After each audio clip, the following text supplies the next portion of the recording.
Бид өглөөний мандах нарнаас оройн жаргах нар хүртэл олон янзын хүмүүстэй өөр өнгөөр харьцдаг. Гэхдээ бид цэвэрхэн гудамжаар алхах дуртай мөртлөө цэвэрлэгч нартан дургу. Тэгэхээр ер нь учрах ёстой учрал, танилцах ёстой танил, уулзах ёстой хүн гэж бас байдаг. Харин одоо тэдэнтэй уулзах цаг.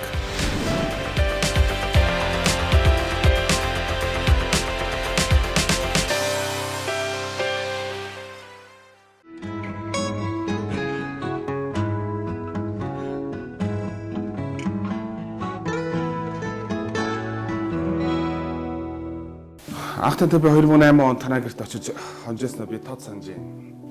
Олон хүүхдүүдтэй бужигналтсан тийм нэгэн айл байсан. Тэр үед та Монгол Улсын их сургуулийн хууль зүйн сургуулийн багш байсан. Түүнээс хойш 8 жилийн ордонд орж 8 жил болж байна. Гэхдээ ордон мөс хоёрын хооронд магадгүй 10 алхмын зайтай боловч маш том ялгаа авах ажил үргэн. Гэхдээ та 8 жилийн хугацаанд юм хэр амжилттай, үр бүтээлтэй ажилласан гэж боддог вэ? Одоо ч гэсэн би их сургууль багшилж байна. Хичээл зааж байна. Тэгээд яг энэ өнгөрсөн 8 жилийн хугацаанд анзаараад ингээ харахад хуучин судалгааны үр дүнгуудаа хараад нийгэм яагаад ингэж байж болдог юм бол, хууль яагаад ийм байж болдгүй юм бол, ингээл илүү ухаалаг биш үү гэл олон асуулт өөртөө тавьдаг гэсэн. Тэр асуултуудын дийлэх нь одоо бодиттой цаас руу хууль болж буусан байна. Тэгэхээр зөвхөн ингээ эргээ харахад бас л зорж исэн алхмууд, зорж исэн зүг рүүгээ бас нэлээд олон ажил амжуулж байна. Гэхдээ цаасан дээр байгаа хууль амьдралд хэрэгжих гэдэг бас дахиад ажил шүү дээ. Тэгэхээр цаасан дээр үндсэндээ бол нөгөө хуулийг өөрчлөх чиглэлийн ажлууд амжилттай хийгдэж байна. Одоо тэр өөр амьд хууль болох хэрэгтэй. Тэр амьд хууль болох ажил одоо дахиад хүлээлттэй дахиад ажил ундарч байна. Улс төрд залуу үеийн төлөөлөл хэрэгтэй гэж ерөөхдөө хүн болгон ярьдаг. Тэр энэ залуу үеийн төлөөллүүд нь хэр боловсралтай, хэр одоо юу гэдэг сонгогчд ирэх шиг хамгаалж чадхаар, дуу хоолой байж чадхаар байж чадж байна гэж та боддог үү? Хүнээс л шалтгаална шүү дээ. Нөгөө улс төр дээр дэрдэг шүү дээ. Лифтер гарахтаа л хэн нэгний даргын цүнх барайл гүйжсэн хүмүүс бол барьжсэн цүнх шиг л хэрэгсэлтүүдийг л яваад байгаа байхгүй юу? Харин өөрийн нэг итгэл үнэмшилтэй бас нэг амьдрал өөрөө нэг унж босоод нэг сорилт аваад үзсэн тийм маягийн залуучууд нь өөрөө шатар авирсан залуучууд гэж хэлнэ шүү дээ. Тэр залуучуудад нь бол чанар байна. Тэднэрт харьцангуй сайн мэдлэг байна. Асуудлыг харах хандлага нь харьцангуйс эрүүл байна. Ядаж дээрс нь өөрөөсөө урахгүй нэг тийм хин нэгний үгээр те дохиор барьцсан хүний дохио зангаагаар хөдлөхөөс илүүтэйгээр өөрийнхөө итгэж байгаа зүйлийн талаас хаяа нэг үгүүгээ хэлж тийм чадвартай байгаа залуучууд бас байна. Гэхдээ зөвхөн олон цөөн гэдэг нь ялгаа нь байгаа болохоос биш. Үе үе солигдоход ер нь бол би тэгж боддоо шүү дээ. Ямар ч өөрчлөлт муу сайн эерэг тал руугаа байнга алхаж идэг. Хүний өөрчлөлт байна уу, зохион байгуулалтын өөрчлөлт байна уу, хуулийн өөрчлөлт байна уу ялгаагүй алдаагаа засаал эерэг тал руугаа алхаж л байдаг.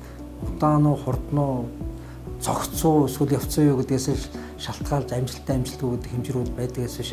Яг л эргээл харахад бид бол ямар ч байсан 2 жилийн өмнөхөөс бас л урш алхацсан л байдаг. Зүгээр өөрчлөлттэй муу эерэг тэр дэвшилтэй талаа бид олж харахаас илүүтэйгээр нөгөө талын мань шүүмж, нөгөө талын мань одоо үгүйсгэл их хүчтэй байдаг учраас амжилтуудаа хаяал гэл явж байгаа байхгүй. Энийг би бас буруутгахгүй. Асуудал олж харж байгаа нийгэм цаашаа хөгжинэ л гэж харж байгаа шүү дээ. Тийм учраас залуучуудыг ингээ харах юм бол залуучууд бүгднийг нэг хайрцагт хийж үнэлэх боломж байхгүй. 2007 он би тантай командын гишүүн нэрэнгад ороод нэвтрүүлэг танд оролцооч гэж хэлэхэд та надад чи хүний эрхэнд ямар амар ноцтой халдж байна. Тэр саунд орчоо чи тэр биеэ өнгөлөгч хүүхний царайг нь бараг гаргах шиг асуулт суугаад чи хүний эрхэнд ямар халдж байна гэж хэлжсэн. Тэр үеийнхээ би тэр сэтгүүлч ажил хийжсэн үеэс би амар хичдэг.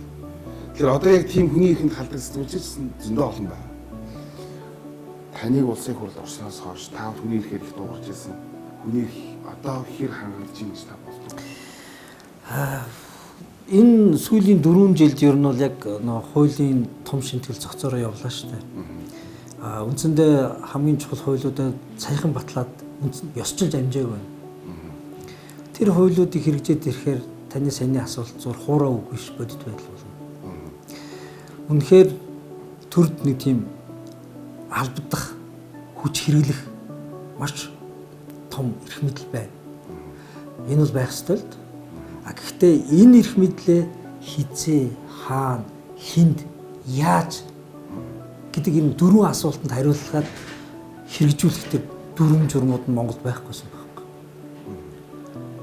Одоо энийг сая биднес арай гэж хуульчлалаа. Энэ хуульчлагдаад бод амьдралаар хэрэгжээд яг таны саяны ярьсан. Яг нь төрийн албаагчдад бол ажил хийх жоохон төвөгтэй болно. Гэхдээ нөгөө талдаа хүний эрх өөрөө үн цэнтэй өөрөө хамгаалагдах болж эхэлж байгаа. Би бол сая батлагдсан эрүүгийн хэрэглэхийн шийдвэрлэх ажиллагааны тухай хууль сахиулах тухай хууль гэдэг энэ 2 хуулиар бол өмнө нь эрхэн дэндсэн, дангайцсан эрх мэдлээ авчаад тэр эрх мэдлээ хэрхэн яаж хэрэгжүүлэх тухай хуульчлагдаагүй учраас өөрийнхөө явцсан ашигтнуудын сонирхлын төлөө ашиглаж болдог. Хин нэгэн төвшөрч байгаад өшөө бас тэр эрх мэдлээр тайлж болдог. Эсвэл альва нэг этгээдүүдийг дарамтлаж байгаад амьдралаа бас дээшлүүлж болдог. Энд чинь дур зоргын шижтэй хэлээ шүү дээ. Энэ дур зоргуудыг нь алга болгоод олгоцсон эрх мэдэл чинь зөвхөн нийтийн ашиг сонирхлын төлөө шүү. Хууль заасан чивгэрээрээ шүү. Гэхдээ ийм нөхцөлд ингэж хэрэгжин шүү. Цаг хугацаа бөгөөд хүнд гэдэг нь энүүгээр тодорхойлогдсон шүү гэдгийг жоохон наривчлаад заачлаа сая. Энэ хууль батлагдах юм бол яг өөрөө тань асуусан хүний эрхийн тухай ойлголтууд зэгцэрнэ. Одоо би зүгээр энгийн нэг жишээ. Сая энэ тэр хууль сахиулах ажиллагааны тухай хуулийн дээр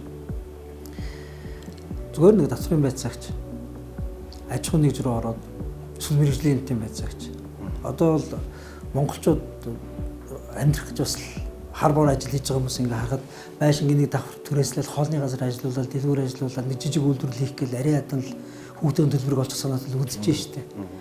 Гэтэл тэр ажил хийх гэж арай яд оролж байгаа хүмүүс рүү нөгөө түрүүний албадлах хэрэглэх эрх мэдэл бүхий хүмүүс харьмаанд 230 хуулиар зэвсэглэлсэн 230 төрлийн хариуцлагын тухай заалтад ороод нэг хуулийг гаргаж ирээ болохгүй нөгөө хуулийг гаргаж ирээд гэдэг нөгөө Victorinox гэдэг нөгөө хутгууд гэсэн олон үйлдэлтэй утгах шиг олон үйлдэлтэй хувирдаг.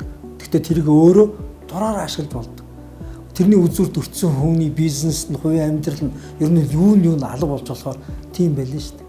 Тэрийг нь сая биднээс зөрчлийн тухай хууль гэж нэг болгож журмлаад үйл ажиллагааг нь хууль сахиулах үйл ажиллагааны тухай хууль гэж зэгслээд авчлаа. Одоо бүгд нэгдсэн нэг стандарт болж. Та гайлын байцаагч вэ нүү, мэргэжлийн хэлтийн байцаагч вэ нүү, цагдаагийн албаагч вэ нүү, хүний эд зүйл рүү халдаж орох гэж байгаа бол зөвхөн хууль сахиулах үйл ажиллагааны тухай хуулийн заасан журмын дагуу орно. Өмнө нь яадаг байсан гэхээр ийм хууль байгаа юм уу? Та яг миний өмчөг битэмжилж байгаа юм гэхээр хууль байгаа. Хаана вэ? Манай байгууллагын дарганд гаргасан заавар байгаа гэж хэлж болдог байсан баг. Эсвэл зарим бүр аюулт. Зүгээр манай байгууллага угаасаа ингээл хийгээд ирсэн шүү дээ. Ямар ч дүрм журм, ямар ч хуульгүй. Зүгээр л задгаа ирэх мэтэл тэнд урсж ирсэн. Сая биднээс энийг зэгцэлж байна. Энэ зэгцэлтийн дараа бол хүний эрх гэдэг хэн дуртай дураараа хөндөд идэг зүйл биш ээ. Үнцэнтэй гэдэг зүйл байна.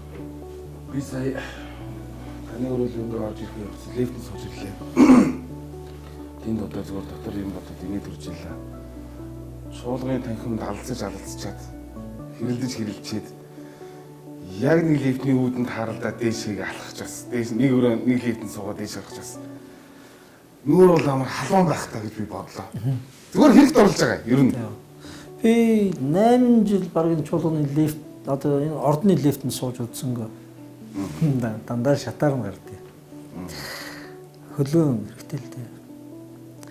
Хоёрт нь мэдээж зэрэг үзэл бодол, байр суурь тий өөрчлөлттэй холбоотой асуудал дээр зөрүүтэй байр суурьтай хүнтэй бол одоо заримдаа хатуу хөтөөх шиг тулах шаардлага гардаг.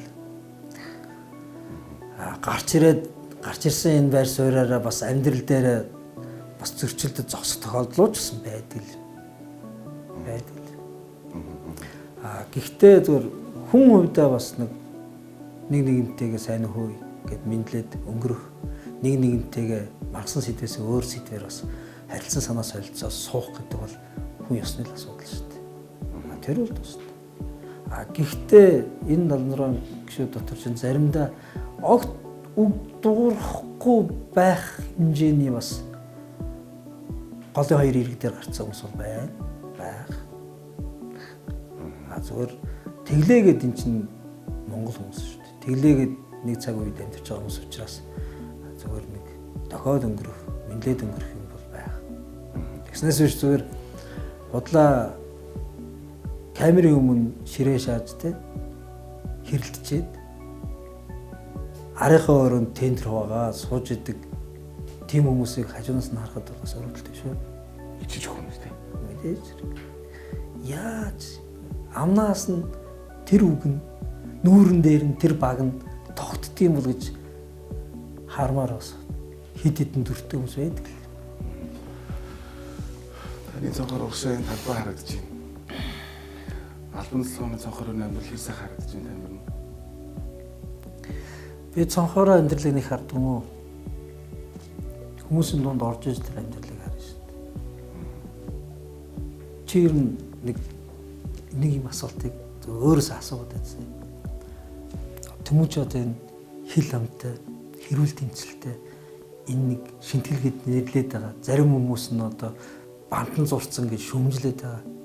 Энэ зүйлийг ер нь яах гэж хийгээд байгаа юм. Гэр бүлээрээ тоглоулан, хувийнхаа нэр хүн дээр те баллуурдуулан яах гэж хийгээд байгаа юм бол гэдэг өөрөөсөө нэг асуугаад байсан. Би энэ асуултыг өөрөөсөө ер нь сүүлийн 3 жил асууж байна. Чи юу гэж бодсон? Мэдгүй. За та 3 жил асууад хариулт олсон уу тэгээд? Яг би өөртөө энэ 3 жилийн дотор олсон юм биш үү? Урд нь олцсон байсан асуулт, урд нь олцсон байсан тайлбар байсан. Тэгээд тэрэндээ эргэлзээл заримдаа нэг итгэл, нэг эргэлзээл. Тиймэрхүү өнгөстэй л явж байгаа. Анх санаж байна уу? Бид тэр 25 дээр нэвтрүүлэг хийж яхад хүнийг хамгаалсан хууль гарахад хүмүүс хуулийг буцаагаад хамгаалах сонирхолтой болд юм аа гэж. Яг би сайн хуульч хийж болно. Хүмүүс надад итгэж болно. Би яг хуульч байгаа ажлыг хийгээд, багшийнхаа ажлыг хийгээд хүнд тодорхой хугацаа ингээд зараад за өдөрт 24 цаг байлаа гэхэд нэг хоол идэж амрах 8 цагаа үлдээгээ бусдыг нь хүмүүс зориуллаа гэхэд би жилд үсрээл 300 хүний амьдралын төлөө ажиллаж байна. 300 хүний төлөө. Хүмүүсийг өмгөөлж хамгаалах тийм хууль гаргаад мөрдүүлээд би 3 сая хүний асуудлыг хуулийн хамгаалтын дор оруулж ирж чадах байхгүй. Би энэ үгийг яг л 9 жилийн өмнө маш олон судалгаануудынхаа үр дүнд ингэх ёстой юм биш үү гэж олж ирсэн. Би одоо нөгөө хил амтай цагдаагийн шинтэл. Яах гэж энэ цагдааг шинжлэх гэж оролцсон. Хүмүүс зарим тэгж хэлдэггүй. Чи зүгээр зөнгөөр нь орхицсан бол энэ цагдаа нартай зодтолдохгүй. Чамайг ингэж харлуулж баалахгүй. Чи зүгээр л явчих гэсэн шүү дээ гэж хэлдэг байна. Гөө тийм байсан байж магадгүй. Гэхдээ одоо зөөр нэвтрүүлэг шинтгэлийн дотор байгаа нэг үг. Манайхан чинь хүчний байгууллага гэж нэрлэх дуртай шүү дээ. Тийм ээ. Би тэрийг хууль сахиулах үйлчлэгээний байгууллага олгоно гэж хэлсэн. Хоёр үг. Гэхдээ арга философичтэй том өөрчлөлт байна. Хүчний байгууллага гэдэг нэрийн дор хүчирхийлэх, тушаалаар ажиллах, цэрэгдсэн, хаалттай, иргэдэд хянагддаггүй, зөвхөн даргадаа үйлчлдэг гэдэг тийм шинжүүд явж байгаа. Хинт хүчээ гаргаад тэр гоё хүчний байгууллага. Зүгээр л борог амьдралтай жирийн ардын хүүхдүүдэд л гаргана шүү дээ. Мөнгөтэй, эрх мэдэлтэй, танил талтайнуудад нь тэр хүч нь гарах уу? Гарахгүй шүү дээ. Би зүгээр л борог амьдралтай хүмүүсийн дундаас гарч ирсэн дундчлал Монгол шүү дээ. Хүчний гэдэг үзүүр нь хин рүү чиглээд. Чиглэх ёстой хүн рүү чиглэхгүй. Нөгөө гин тэрэгтнүүд рүү, нөгөө олигархууд руугаа, нөгөө офшорчингууд руугаа тий чиглэхгүй. Харин цэсэргээрээ тэдэртэй ёслол Нөгөөдөл нь цагдаагийн байгууллагуудыг хувийн компанийнхаа салбар шиг өмчилж авах гэж оролдоо. Одоо сүүлийн сайхан 3 сарын дотор үйлдвэрлэлийг харъя л да. Цагдаагийн байгууллагын дарга хэний хүн байх вэ гэдэг зодон руу хүртэл орж байгаа юм.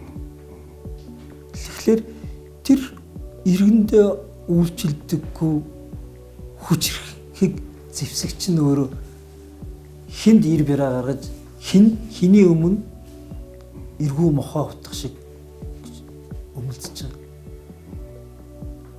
Энийг яах гэж өөрчлөлөө. Би л өөртөө зориулж өөрчлөө. Эсвэл энийг арчсан намын дараагаас зориулж бас өөрчлөө.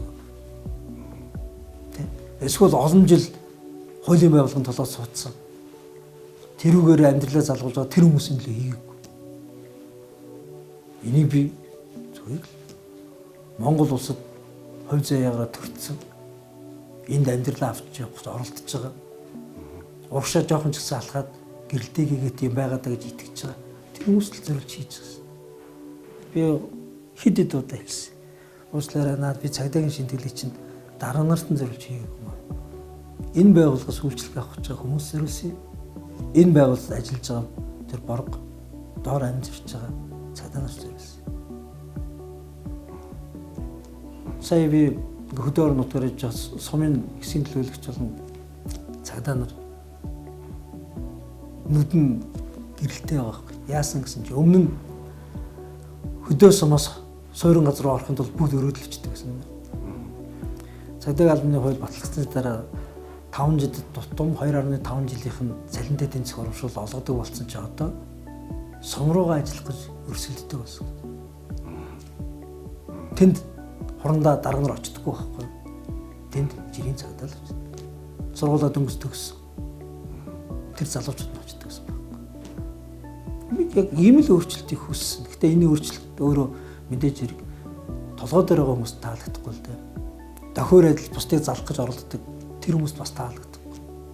Гэхдээ тэднэрт би таалагдах албагүй.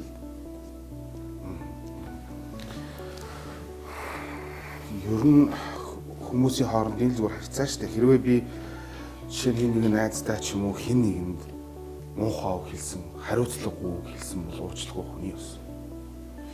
Яагаад энэ зангаатай ордон сууж байгаа биднүүсийн нэрийг биднүүсийн өмнөөс ажил хийгээд өгөөч ээ. Зам бариад өгөөч ээ. Имлэг бариад өгөөч ээ. Биднүүсийн хооронд харилцаа зохицуулаад хууль батлаад өгөөч гэж байгаа хүмүүсийг сонгож чадахад эдгээр яагаад уучлахгүй чаддаг юм? Ханаа энэ одоо энэ ангийнхан чинь зүгээр ингээд хараад уучлаарай гэх чинь бас хүний л бас ёс шүү дээ. Хүнд байдаг л ёс суртахуун шүү дээ. Яагаад энэ Петр байгаад байна?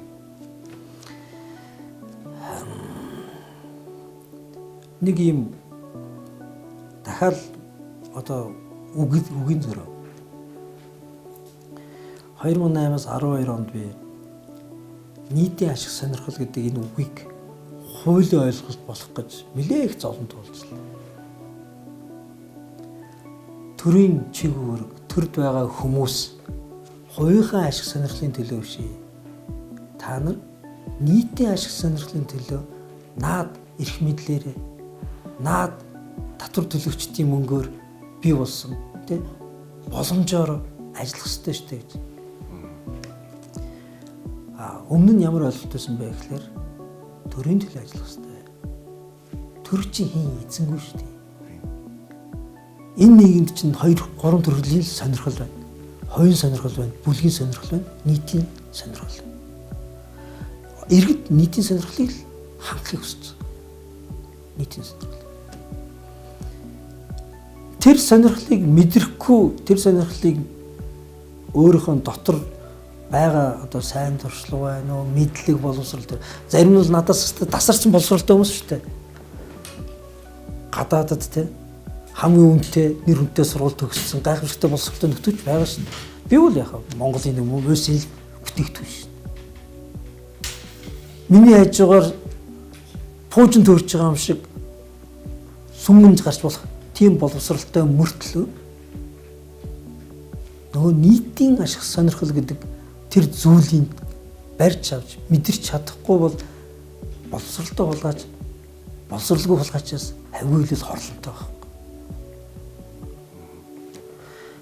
Тэгэхээр яг чи тэр саяны уучлаарай гэдэг үгийг хинээс шаардах вэ гэж нэг эргэж харна шүү дээ. Үйл хэргийг нэг хэмжээд үз. Улсын хурлын гишүүн хин.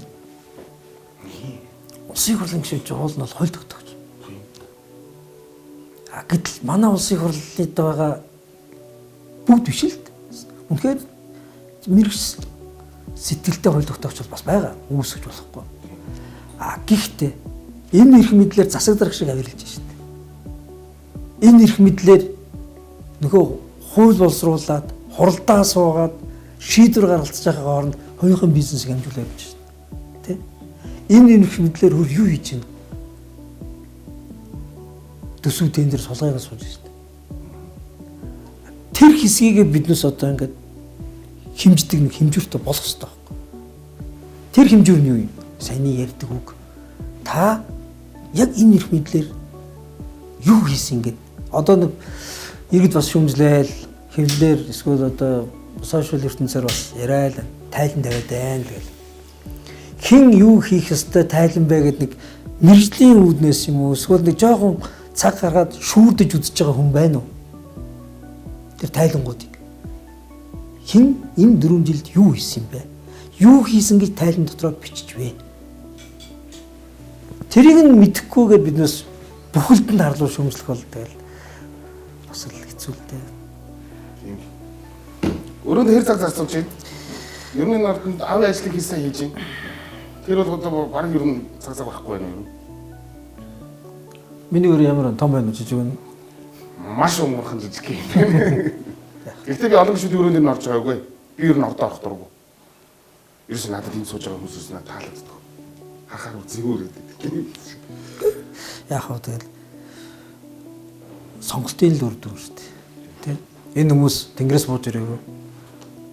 Энэ хүмүүс газраас шууд бургаж байгаагүй. Эсвэл энэ ордондоо төрчихөөгүй шүү дээ. Энэ хүмүүсийг энэ ордонд хэн авчирсан юм? Миний төлөөсөн шүү дээ. Тэ? Энэ бол сонгуулийн л үр дүн. Тийм учраас сонгуул гэдэг чинь арчлын өөрийнх нь шийдвэр гаргах нэг гол механизм л та. Сонголт зөв байх гэдэг нэг хэмжүүрийн тухай ярих хэрэгтэй болохоос биш.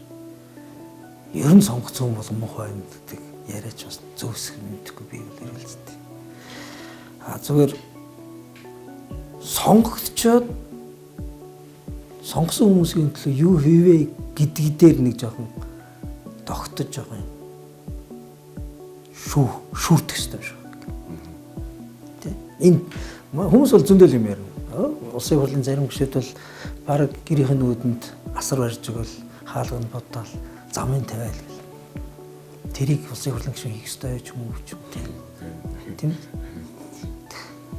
Гэтэл хуулийнх нь буруугаас тогтолцооных нь буруугаас амьдралаа золио явж байгаа олон хүн байна шүү дээ. Тэрийн төлөө санаа зов шийдвэр гаргаж яах вэ гэдэг л. Би зүгээр ингийн нэг жишээ. Сая ингээл офшор гэж бочинлаа шүү дээ. Монголд хэдэн сургууль, хэдэн цэцэрлэг, хэдэн нэмлэг барьж болох байсан мөнгө тий татвараас нугдаж офшор руу гарчээ. Тэр мөнгө зүгээр офшор руу гарчдаг гэж бодож байна. Эсвэл тэр мөнгө тэнд зүгээр л би тэр навч хийчих гэхлээр болцдог зүйл гэж бодож байна. Тэр мөнгийг тэнд байлгахын тулд бүх цаас бичгийг нь хуульчид бэлдэж өгдөг. Офшорт ажилдаг хуульч байхад олноо өмөрдөг бас хуульч байдаг л байна. Энийг ялгаж харах нүүдэл хэрэгтэй. Хойлоод адилхан мэржил. Тийм үү? Нэг хүн тутгаар байлгахад гэмтэргийж болно. Нэг хүн тутгаар байлгахад хоол хийж болно. Ялгаа. Улсын хурлын гишүүн бас адилхан байна. Энэ эрх мэдлэр чинь хөгжил рүү гэрэлгээгээр бас алхуулж болно шүү дээ. Эсвэл яг нөгөө тийш нь нийгмийг хоёр ханы хоёр талд хаяад нэг хэсэг нь тий ядуу нэг хэсэг нь амьдралын борог тий хэсэг амьдралаа авч явах гэж унан босом явж байгаа нэг хэсэг. Нэг хэсэг нь яг тэгэл гольф тоглоод тий. Дэлхийгээр тэнэл. Монголд байгаа хамгийн бизнесийн үр шимийг сорсё гээл. Тэгээ тэр мөнгөөр нүүрэндээ заслаж сайн үний дүр эсгээл байх л. Энэ ханы энэ толны хоёр талыг л бид ялгаж харах хэрэгтэй л дээ. Офшор ажилтг хуульч байхад олон өмөрдөг хуульч бас байна гэж. За мэдээж та ажилдаа дуртай. Одоо ингээ хууль ингээд бодох төлөвлөх одоо юу гэдэг тэр ажилдаа дуртай. Гэхдээ чөлөөт цаг шиг би бүр асуух байхгүй. Таны зургатаар гарах болгонд л хууль. Яг л юм л юу яриа. Ингээл ярьж байна. Хоёул өөр дуртай нэг тухай ярилтаа тараад. Чөлөөт цагаа яаж өнгөрөөж байна? Хобби. Яггүй яах вэ? Тэгээд би ч одоо ажил мэргэжил хоёроор л хоббитцэл нэг тийм л баг тийм. Одоо эхнэр хүүхдүүд маань ч гэсэн одоо байнгын намайг шөмжилж байгаа юм ердөө л тийм шүү дээ. Та яа амьдраад байгаа юм уу? Яах вэ? Би манай ихнэр ч бас надтай л хуульч шүү дээ.